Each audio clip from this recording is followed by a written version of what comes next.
Hi all, welcome to Chandana's kitchen. ಇವತ್ತು ನಾನು ಪೂರ್ತಿ ದಿನದ ರೊಟೀನ್ ನಿಮ್ಮ ಹತ್ರ ಶೇರ್ ಮಾಡ್ಕೊಳ್ಳೋಣ ಅಂತ ಅಂದ್ಕೊಂಡಿದ್ದೀನಿ.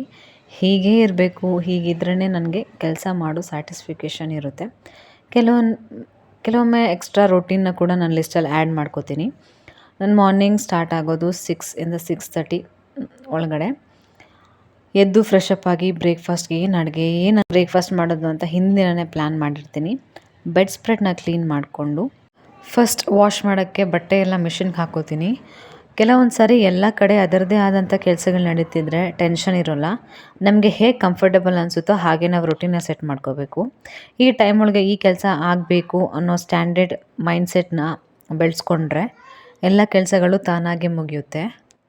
ದಿನದಲ್ಲಿ ಏನಾದರೂ ಆ್ಯಡೆಡ್ ಅಪ್ ಟು ರೊಟೀನ್ ಅಂತ ಹೊಸದಾಗಿ ಪ್ರಯತ್ನ ಮಾಡ್ತಿರಬೇಕು. ಹೊಸ ಹ್ಯಾಬಿಟ್ನ ರೂಢಿಸ್ಕೋಬೇಕು, ಹೊಸ ಪ್ರಯತ್ನಗಳನ್ನ ಮಾಡಬೇಕು. ಮೈಂಡ್ ರಿಲ್ಯಾಕ್ಸ್ ಆಗುವಂಥ ಯಾವುದೇ ಕೆಲಸ ಆಗಿರಲಿ ಅಥವಾ ಏನಾದರೂ DIY ಆಗಿರಲಿ, ನಮ್ಮದೇ ಆದಂಥ ಓನ್ ಸ್ಟೈಲಲ್ಲಿ ನಾವು ಅದನ್ನು ಮಾಡೋಕ್ಕೆ ಪ್ರಯತ್ನ ಪಡ್ತಿರಬೇಕು. ಹೊಸ ಹ್ಯಾಬಿಟ್ನ ರೂಢಿಸ್ಕೋಬೇಕು. ಇಷ್ಟೇನಾ, ಬೆಳಗ್ಗೆಯಿಂದ ಸಂಜೆವರೆಗೂ ನೆನ್ನೆ ಮಾಡಿರೋದೇ ಇವತ್ತು ಮಾಡಿದೆ ಅನ್ನೋ ಗಿಲ್ಟ್ ಫೀಲ್ ಕಾಡಬಾರ್ದು. ಸ್ಟ್ಯಾಂಡರ್ಡ್ ಮೈಂಡ್ಸೆಟ್, ಸ್ಟ್ಯಾಂಡರ್ಡ್ ಲೈಫ್ ಬೇಕು ಅಂತಂದಾಗ ನಮ್ಮ ಓನ್ ಮೆಂಟಲಿ, ಫಿಸಿಕಲಿ ನಮ್ಮ ಬಾಡಿ ಅದಕ್ಕೆ ಸಪೋರ್ಟ್ ಮಾಡಬೇಕಾಗುತ್ತೆ. ಅದನ್ನು ನಾವು ರೂಢಿಸ್ಕೋಬೇಕಾಗುತ್ತೆ.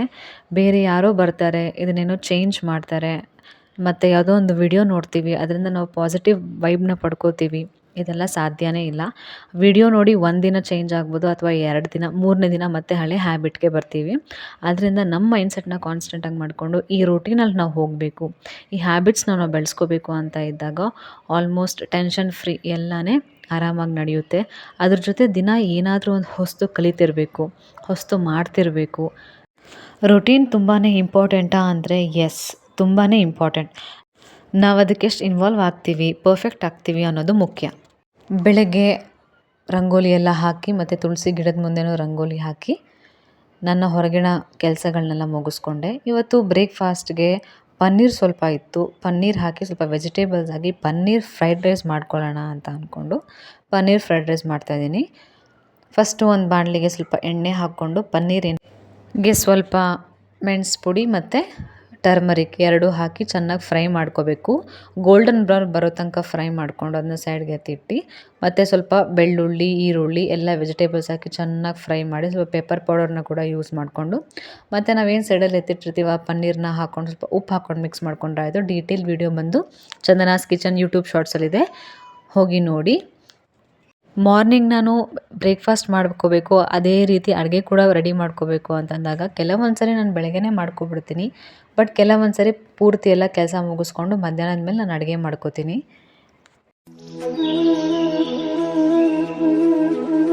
ಹಾಗೆ ಬೇಗ ಆಗುತ್ತೆ ಅಂತ ಹೇಳಿ ನುಗ್ಗೆಕಾಯಿ ಸಾರಿಗೂ ರೆಡಿ ಮಾಡ್ಕೋತಿದ್ದೀನಿ. ವೀಕ್ಲಿ ಒನ್ಸ್ ಇದು ನನ್ನ ಟೈಮ್ ಟೇಬಲಲ್ಲಿ ನಾನು ನುಗ್ಗೆಕಾಯಿನ ಆ್ಯಡ್ ಮಾಡ್ಕೋತೀನಿ.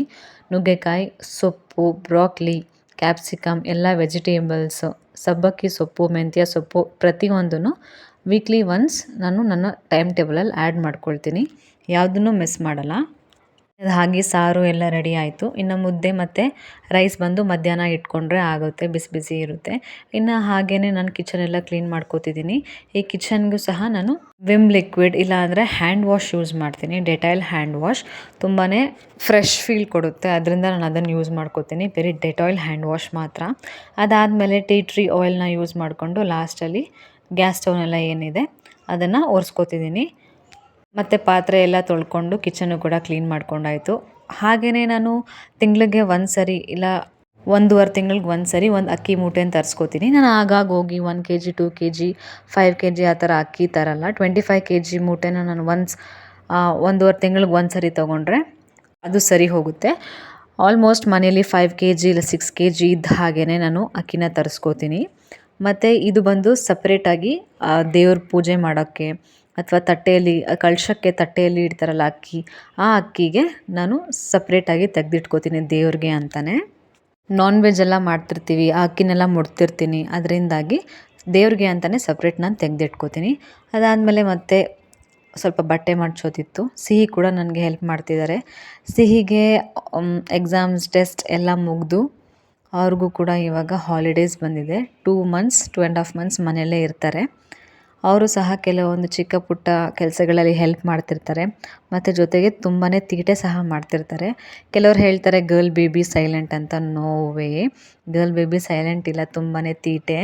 ನೋಡಿ, ಒಂದು ಕ್ಷಣ ಒಂದು ಕಡೆ ನಿಲ್ತಿಲ್ಲ, ಓಡಾಡ್ತಿದ್ದಾರೆ, ಮಾತಾಡ್ತಿದ್ದಾರೆ, ಅದು ಮಾಡಬೇಕಾ ಇದು ಮಾಡಬೇಕಾ ಅಂತ ಕೇಳ್ತಿದ್ದಾರೆ. ಸೋಫಾ ಕವರ್ಸ್ನ ಯೂಸ್ ಮಾಡಿದ್ರೆ ಸಿಹಿ ಇರೋದ್ರಿಂದ ಸೋಫಾ ಕವರ್ಸ್ ಎಲ್ಲ ನಿಲ್ಲೋದೇ ಇಲ್ಲ ಸೋಫಾ ಮೇಲೆ. ನಾನು ಆದಷ್ಟು ಈ ಥರ ಸಿಂಗಲ್ ಬೆಡ್ಶೀಟ್ನ ಯೂಸ್ ಮಾಡ್ತೀನಿ. ಯಾಕಂದರೆ ತುಂಬಾ ಗಲೀಜು ಮಾಡ್ತಾರೆ, ಮನೇಲಿರ್ತಾರೆ ತಿನ್ನೋದು. ಈಗ ಟಾಡ್ಲರ್ಸ್ ಇರೋ ಮನೆ ಹೇಗಿರುತ್ತೆ ಅಂತ ಪ್ರತಿ ತಾಯಂದ್ರಿಗೂ ಗೊತ್ತಿರುತ್ತೆ. ಸಿಂಗಲ್ ಬೆಡ್ಶೀಟ್ಸ್ ಈ ಥರ ಸೋಫಾ ಮೇಲೆ ಹಾಕೋದ್ರಿಂದ ಆ ಬೆಡ್ಶೀಟ್ಸ್ಗೆ ಏನಾದರೂ ಆದರೆ ಆಗುತ್ತೆ, ಅದನ್ನ ವಾಶ್ ಮಾಡಿಕೊಂಡ್ರು ಸರಿ ಹೋಗುತ್ತೆ. ಅದರಿಂದ ಸಿಂಗಲ್ ಬೆಡ್ಶೀಟ್ಸ್ ನಾನು ಯೂಸ್ ಮಾಡ್ತೀನಿ. ಹಾಗೆ ಹೇರ್ ಪ್ಯಾಕ್ ಕೂಡ ಯೂಸ್ ಮಾಡ್ತಿದ್ದೀನಿ. ನಾನು ವಿಡಿಯೋದಲ್ಲಿ ಹಾಕಿದ್ದೀನಿ. ಅಗಸೆ ಬೀಜ ಅವೆಲ್ಲ ಹಾಕಿ ನಾನೊಂದು ಹೇರ್ ಪ್ಯಾಕ್ ರೆಡಿ ಮಾಡ್ತೀನಿ. ವಾರಕ್ಕೆ 3 ಟೈಮ್ಸ್ ನಾ ಹೇರ್ ಪ್ಯಾಕ್ನ ಯೂಸ್ ಮಾಡೋದ್ರಿಂದ ಎಷ್ಟೋ ಕೂದಲು ಉದುರೋದು ನನಗೆ ತುಂಬಾ ಕಡಿಮೆ ಆಗಿದೆ. ಅದು ಹಾಗೆಯೇ ಮನೆಯೂ ಕ್ಲೀನ್ ಮಾಡ್ಕೋತಿದ್ದೀನಿ. ಮಕ್ಕಳಿರೋ ಮನೆ ತುಂಬಾ ಗಲೀಜಿರುತ್ತೆ. ಅಲ್ಲಿ ಆಟ ಸಾಮಾನೆಲ್ಲ ಹರಡಾಡಿರ್ತಾರೆ. ಹಂಗಂತ ಹೇಳಿ ಆಟ ಸಾಮಾನು ಹರಡಾಡಿರ್ತಾರೆ ಅಲ್ಲೇ ಇರಲಿ ಅಂತ ಹೇಳಿ ಬಿಡಬಾರ್ದು. ಏನೇ ಆಗಿರಲಿ ಅದನ್ನು ತೆಗೆದು ಅವರ ಜಾಗಕ್ಕೆ ಅವ್ರಿಗೂ ಸಹ ಹೇಳಿಕೊಟ್ಟು ಅದನ್ನು ತೆಗೆದಿಡೋದಂತ ರೂಢಿ ಮಾಡಿಸ್ಬೇಕು. ಆಟದ ನಂತರ ಅವ್ರಿಗೆ ಆದಂಥ ಒಂದು ಬಾಸ್ಕೆಟ್ ಆಗಲಿ ಅಥವಾ ಏನಾದರೂ ಒಂದು ಬಾಕ್ಸ್ ಆಗಿ ಕೊಟ್ಟು ಆಟಾಡಿದ ನಂತರ ಮತ್ತೆ ಅದನ್ನು ಎತ್ತಿ ಇದಕ್ಕೆ ಹಾಕು ಅಂತ ಅಂದಾಗ ಅಲ್ಲಿಂದ ಸ್ಟಾರ್ಟ್ ಆಗುತ್ತೆ ಮ್ಯಾನೇಜ್ ಹೇಗೆ ಮಾಡೋದು, ಹೇಗೆ ಮನೇನ ಕ್ಲೀನ್ ಇಟ್ಕೋಬೇಕು ಅಂತ ಅವ್ರಿಗೆ ಅರ್ಥ ಆಗುತ್ತೆ. ನಾನು 3 ಡೇಸ್ಗೆ ಒನ್ಸ್ ಮನೇಲಿರೋ ಮ್ಯಾಟ್ಸ್ ಎಲ್ಲ ಸಹ ಒಕ್ಕೋತೀನಿ. ವಾಶ್ರೂಮ್ಗೆ ಉಪಯೋಗಿಸಿದ್ದಾಗಲಿ ಅಥವಾ ಹಾಲಲ್ಲಿ ಉಪಯೋಗಿಸಿದ್ದಾಗಲಿ ಪ್ರತಿಯೊಂದನ್ನು 3 ಡೇಸ್ ಒನ್ಸ್ ನಾನು ವಾಶ್ ಮಾಡ್ಕೊಳ್ತೀನಿ. ಆ ಥರ ಕುತ್ಕೊಂಡು ವಾಶ್ ಮಾಡೋದ್ರಿಂದ ಬಾಡಿಗೆ ಎಷ್ಟೋ ಎಕ್ಸಸೈಸ್ ಆಗುತ್ತೆ. ಯಾಕಂದರೆ ಮನೆ ಸಹ ನಾವು ಬಗ್ಗಿ ಒರೆಸಲ್ಲ ಇವಾಗ. ಮತ್ತು ನೀರು ತೊಗೊಂಡು ಓಡಾಡೋ ಆ ಥರ ಎಲ್ಲ ಏನೂ ಇಲ್ಲ. ಈಗ 24/7 ಮನೇಲಿ ನೀರು ಬರ್ತಿರುತ್ತೆ. ನಿಂತ್ಕೊಂಡು ಮಾಪಲ್ಲಿ ಒರೆಸ್ತಿರ್ತೀವಿ, ಕೂತ್ಕೊಂಡೆಲ್ಲ ಒರೆಸಲ್ಲ. ಸೊ ಅದರಿಂದ ಮ್ಯಾಟ್ ಆದರೂ ಅಥವಾ ಕೆಲವೊಂದು ಸರಿ ಪಾತ್ರೆನ ನಾನು ಯುಟಿಲಿಟಿ ಏರಿಯಾದಲ್ಲಿ ಹಾಕ್ಕೊಂಡು ಪಾತ್ರೆ ಎಲ್ಲ ತೊಳ್ಕೊತೀನಿ ಜಾಸ್ತಿ ಇದ್ದಾಗ. ಕೆಲವೊಂದು ಸರಿ ಟೈಮ್ ಇದ್ದಾಗ ಮನೆಯೂ ಸಹ ಕೈಯಲ್ಲಿ ಒರೆಸ್ಕೋತೀನಿ. ಬಟ್ ಮುಂಚೆ ಥರ ಎಲ್ಲ ಕೈಯಲ್ಲಿ ಒರೆಸೋಕ್ಕಾಗಲ್ಲ. ಕೈಯಲ್ಲಿ ಒರೆಸಿದ್ರೆ ಸ್ವಲ್ಪ ಸುಸ್ತಾದಂಗೆ ಆಗುತ್ತೆ. ರೂಢಿ ತಪ್ಪಿದರೆ ಆ ಥರನೇ ಫೀಲ್ ಆಗುತ್ತೆ. ಅದರಿಂದಾಗಿ ಕೆಲವೊಂದು ನಾವು ಹಳೆ ಟೆಕ್ನಿಕ್ನ ಯೂಸ್ ಮಾಡ್ಕೊಂಡು ಮಾಡೋದ್ರಿಂದ ಮೈಗೂ ಒಳ್ಳೆ ಎಕ್ಸಸೈಸ್ ಆದಂಗೆ ಆಗುತ್ತೆ. ಯಾಕಂದರೆ ಈಗಿನ ಹೆಣ್ಮಕ್ಳು ನಾನೇ ಆಗಿರಲಿ ಎಕ್ಸಸೈಸ್ ವಾಕ್ ಎಲ್ಲ ಮಾಡೋದು ಕಡಿಮೆ. ಆ ಟೈಮಲ್ಲೇ ಕೆಲಸ ಮಾಡ್ಕೋಬೋದಲ್ಲ ಅಂತ ಯೋಚನೆ ಮಾಡೋರು ತುಂಬ ಜನ ಇರ್ತಾರೆ. ಬಟ್ ಕೆಲವರು ವಾಕ್ ಹೋಗಬೇಕು, ಯೋಗ ಮಾಡಬೇಕು ಆ ಥರ ಎಲ್ಲ ಇರುತ್ತೆ. ಬಟ್ ಬೇಗ ಎದ್ದಾಗ ಕೆಲಸಗಳನ್ನ ಮಾಡಿಕೊಂಡ್ರೆ ಬೇಗ ಕೆಲಸ ಕಂಪ್ಲೀಟ್ ಆಗುತ್ತಲ್ಲಪ್ಪ ಅಂತ ಯೋಚನೆ ಮಾಡೋ ಹೆಣ್ಮಕ್ಳು ಬಹಳಷ್ಟು ಜನ ಇರ್ತಾರೆ. ಚಿಕ್ಕ ಪುಟ್ಟ ನಾವು ಈ ಥರ ಕೆಲಸ ಮಾಡ್ಕೊಳ್ಳೋದ್ರಿಂದ ಅಟ್ಲೀಸ್ಟ್ ನಮಗೂ ಎಕ್ಸಸೈಸ್ ಆದಂಗೆ ರಿಲ್ಯಾಕ್ಸ್ ಆದಂಗೆ ಅನಿಸುತ್ತೆ. ಇನ್ನು ಮನೆ ಕ್ಲೀನಿಂಗ್ ಎಲ್ಲ ಆಯಿತು. ಸಿಹಿ ಹಾಗೆ ಆಟ ಆಡ್ತಾ ಅವ್ರ ಅಜ್ಜಿ ಮೇಲೆ ಹಾಗೆ ಮಲ್ಕೊಂಡ್ರು. ಅವ್ರ ಅಜ್ಜಿ ಇದ್ದರೆ ಸಾಕು, ಅವಳಿಗಿನ್ಯಾರೂ ಬೇಡ. ಅವ್ರ ಅಜ್ಜಿ ಜೊತೆ ಅಷ್ಟು ಬಾಂಡೇಜ್ನ ಬಿಲ್ಡ್ ಮಾಡ್ಕೊಂಡಿದ್ದಾಳೆ. ಮತ್ತು ನಾನು ಇವಾಗ ಮಧ್ಯಾಹ್ನದ ಕೆಲಸಗಳನ್ನೆಲ್ಲ ಮುಗಿಸ್ಕೊಂಡು ಮುದ್ದೆಗೆ ಇಟ್ಕೊಳ್ಳೋಣ ಅಂತ ಮುದ್ದೆಗೂ ರೆಡಿ ಮಾಡ್ಕೋತಿದ್ದೀನಿ. ಹಾಗೆ ಒಂದು ಕಡೆ ರೈಸ್ಗೂ ಕೂಡ ಇಟ್ಕೋತೀನಿ. ಮತ್ತು ಬೆಳಗ್ಗೆ ಮಾಡಿರೋ ಸಾರಾದ್ರಿಂದ ಮಧ್ಯಾಹ್ನ ಮತ್ತೊಮ್ಮೆ ಬಿಸಿ ಮಾಡಿಕೊಂಡ್ರೆ ಊಟ ಮಾಡೋ ಟೈಮಲ್ಲಿ ಸ್ವಲ್ಪ ಬಿಸಿ ಇರುತ್ತೆ. ಅನ್ನಕ್ಕೆಲ್ಲ ಇಟ್ಕೊಂಡ್ಮೇಲೆ ನಾನು ಅದನ್ನು ಬದಲಾಯಿಸಿ ಮತ್ತು ಆ ವೆಸಲ್ಸ್ನೆಲ್ಲ ವಾಶ್ ಮಾಡಿ ತೆಗೆದಿಟ್ಟು ಹೋದರೆ ಮತ್ತು ನನಗೆ ಸಂಜೆ ಬಂದು ತುಂಬಾ ಅನುಕೂಲ ಆಗುತ್ತೆ, ತುಂಬ ಕೆಲಸ ಅಂತ ಅನಿಸಲ್ಲ.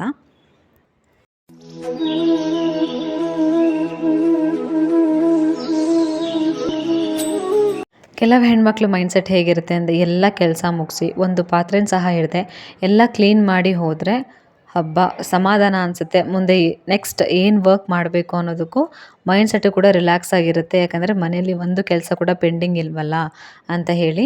ಬೆಳಗ್ಗೆ ಆಫೀಸ್ಗೆ ಹೋಗೋರಿಗೆ ಕಷ್ಟ ಆಗುತ್ತೆ. ಬಟ್ ನಂದಿರೋದು 2 o'clock ಮೇಲೆ. ನಮ್ಮದೇ ಕಂಪ್ನಿ ಆಗಿರೋದ್ರಿಂದ ಯಾವಾಗಂದರೆ ಅವಾಗ ಹೋಗೋದಂತಲ್ಲ, 2 o'clock ನಾನು ಟೈಮ್ ತೊಗೊಂಡಿರ್ತೀನಿ ಮಾರ್ನಿಂಗ್ ಕೆಲಸ ಮುಗಿಸ್ಕೊಂಡು. ಅದರಿಂದ 2 ಮೇಲೆ ಯಾವಾಗಾದರೂ ಹೋಗ್ಬೋದಲ್ವಾ ಅಂತ ಹೇಳಿ ಬೇಗ ಕೆಲಸ ಮುಗಿಸ್ಕೊತಿರ್ತೀನಿ. ಒಂದು ಸಹ ಕೆಲಸ ಪೆಂಡಿಂಗ್ ಬಿಡೋಲ್ಲ. ಆಮೇಲೆ ನಾನು ಬರೋದು 9 o'clock 9:30 ಆಗುತ್ತೆ ಕೆಲವೊಮ್ಮೆ ರಾತ್ರಿ. ಬರೋ ಅಷ್ಟರಲ್ಲಿ ಅತ್ತೆ ಸ್ವಲ್ಪ ರೈಸ್ ಮಾಡಿರ್ತಾರೆ, ಸಾರೆಲ್ಲ ಬಿಸಿ ಮಾಡಿರ್ತಾರೆ, ಊಟಕ್ಕೆ ರೆಡಿ ಇರುತ್ತೆ. ಬಂದು ಫ್ರೆಶ್ ಅಪ್ ಆಗಿ ಊಟ ಮಾಡಿ ಮತ್ತೆ ಏನು ಕೆಲಸ ಇರುತ್ತೆ ಅನ್ನೋದನ್ನ ನೋಡಿಕೊಂಡು ಮಲ್ಕೊಂಡ್ರೆ ಸಾಕಾಗಿರುತ್ತೆ. ಮತ್ತು ಇವತ್ತೇನು ಬಟ್ಟೆ ಒಣಗಾಕಿದೆ ಅದನ್ನು ತೊಗೊಂಡು ಬಂದು ಮಡಚಿ ಎತ್ತಿಟ್ಟು ನಾನು ಇನ್ನು ಫ್ರೆಶ್ ಅಪ್ ಆಗಬೇಕು. 1 o'clock ಅಷ್ಟರಲ್ಲಿ ನನ್ನ ಕೆಲಸ ಎಲ್ಲ ಮುಗಿಯುತ್ತೆ. ಆ ಟೈಮಲ್ಲಿ ಕೆಲಸ ಮುಗಿದ್ರೆ ಇನ್ನು ನಾನು 1:30 ಒಂದು ಹಾಫ್ ಆನ್ ಅವರ್ ಮುಕ್ಕಾಲು ಗಂಟೆ ನಾನು ರೆಡಿ ಆಗೋಕ್ಕೆ ತೊಗೊಳ್ತೀನಿ. ರೆಡಿ ಆದಮೇಲೆ ಇನ್ನು ಆಫೀಸ್ಗೆ ಹೊರಡೋ ಟೈಮ್ ಬರುತ್ತೆ. ಹಸ್ಬೆಂಡ್ ಕೂಡ ಬರ್ತಾರೆ. ಜೊತೆಲಿ ಊಟ ಮಾಡಿಕೊಂಡು ಇಬ್ಬರು ಒಟ್ಟಿಗೆ ಹೊರಡ್ತೀವಿ. ಹಾಗೆಯೇ ಸಿಹಿ ಕೂಡ ಫ್ರೆಶ್ ಅಪ್ ಮಾಡಿಸಿ ಅವ್ರನ್ನೂ ರೆಡಿ ಮಾಡ್ತಿದ್ದೀನಿ. ಸಿಹಿಗೆ ತುಂಬಾ ಸೆನ್ಸಿಟಿವ್ ಸ್ಕಿನ್. ತುಂಬ ಪೌಡರ್ ಉಪಯೋಗಿಸೋದಾಗಲಿ ಅವಳಿಗೆಲ್ಲ ಹಿಮಾಲಯನೇ ಯೂಸ್ ಮಾಡ್ತೀನಿ. ಅದರಲ್ಲೂ ಕೆಲವೊಂದು ಸರಿ ಅವಳಿಗೆ ಹಿಮಾಲಯ ಸೋಪ್ ಅಡ್ಜಸ್ಟ್ ಆಗೋಲ್ಲ. ಇವಾಗ ಮಾಮಾ ಅರ್ತ್ ಯೂಸ್ ಮಾಡ್ತಿದ್ದೀನಿ. ತುಂಬಾ ಸೆನ್ಸಿಟಿವ್ ಆಗಿರೋದ್ರಿಂದ ಸ್ಕಿನ್ ಈವನ್ ಊಟದಲ್ಲೂ ಕೂಡ ತುಂಬ ಪತ್ತೆ ಮಾಡಬೇಕಾಗುತ್ತೆ. ಸ್ವಲ್ಪ ಆಯಿಲ್ ಆ ಥರ ಎಲ್ಲ ಕೊಟ್ಬಿಟ್ರೆ ಅಲರ್ಜಿ ಆಗುತ್ತೆ ಅವರಿಗೆ. ಮತ್ತು ನಂದು ಫ್ರೆಶ್ ಅಪ್ ಆಯಿತು. ಇನ್ನು ದೇವ್ರಿಗೆ ಪೂಜೆ ಮಾಡಿ ಊಟ ಮಾಡಿ ಹೊರಡಬೇಕು. ಮನಸೇ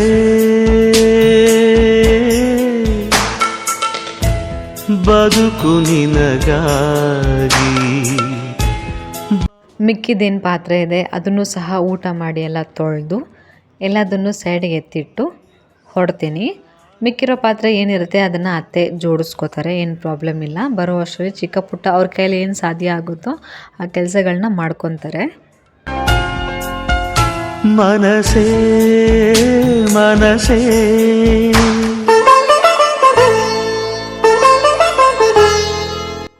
fresh mind gives you fresh thoughts, ಇಲ್ಲ ಅಂದರೆ ಇನ್ನೋವೇಟಿವ್ ಥಾಟ್ಸ್ ಅಂತ ಹೇಳ್ತಾರಲ್ಲ ಆ ರೀತಿ.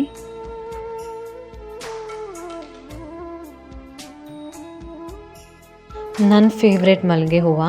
ಇವತ್ತು ಯಜಮಾನರು ದೇವ್ರ ಪೂಜೆಗೆ ಅಂತ ಹೂವು ತಂದಿದ್ರು, ಜೊತೆಗೆ ಮಲ್ಲಿಗೆ ಹೂವನ್ನು ತಂದಿದ್ರು. ಅದನ್ನು ಸಹ ಮುಡ್ಕೋತಿದ್ದೀನಿ. ಮಲ್ಲಿಗೆ ಹೂವು ಯಾವ ಹೆಣ್ಮಕ್ಳಿಗೆ ಇಷ್ಟ ಆಗಲ್ಲ ಹೇಳಿ, ಎಲ್ಲ ಹೆಣ್ಮಕ್ಳಿಗೆ ಮಲ್ಲಿಗೆ ಹೂವು ಅಂದರೆ ಇಷ್ಟ ಆಗುತ್ತೆ. ನಿನ್ನ ಒಂದು ಮಾತು ಸಾಕು, ಮರು ಮಾತು ಎಲ್ಲಿ, ನಿನ್ನ ಒಂದು ಆಣತಿ ಸಾಕು ನಾಡಿಗಳಲ್ಲಿ, ನಿನ್ನ ಒಂದು ಹೆಸರೇ ಸಾಕು ಉಸಿರಾಟಕ್ಕಿಲ್ಲಿ, ನಿನ್ನ ಒಂದು ಸ್ಪರ್ಶ ಸಾಕು ಈ ಜನುಮದ. ಇನ್ನು ಕೆಲಸ ಮುಗಿಸಿ ಊಟ ಮುಗಿಸಿ ರೆಡಿಯಾಗಿ ಹಸ್ಬೆಂಡ್ ಕೂಡ ಬಂದರು. ಆಫೀಸ್ಗೆ ಹೊರಡ್ತಿದ್ದೆ.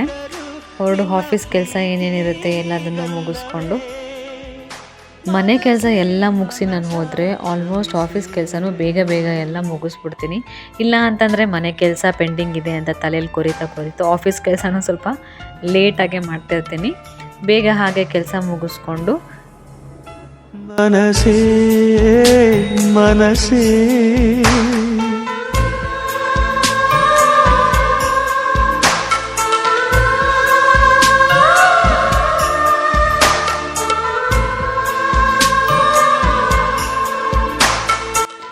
ಬ್ಯಾಕ್ ಟು ರೊಟೀನ್ ಅಂತ ಆಫೀಸ್ ಕೆಲಸನೂ ಮುಗಿಸಿ ಮನೆಗೆ ಬಂದು ಫ್ರೆಶ್ ಅಪ್ ಆಗಿ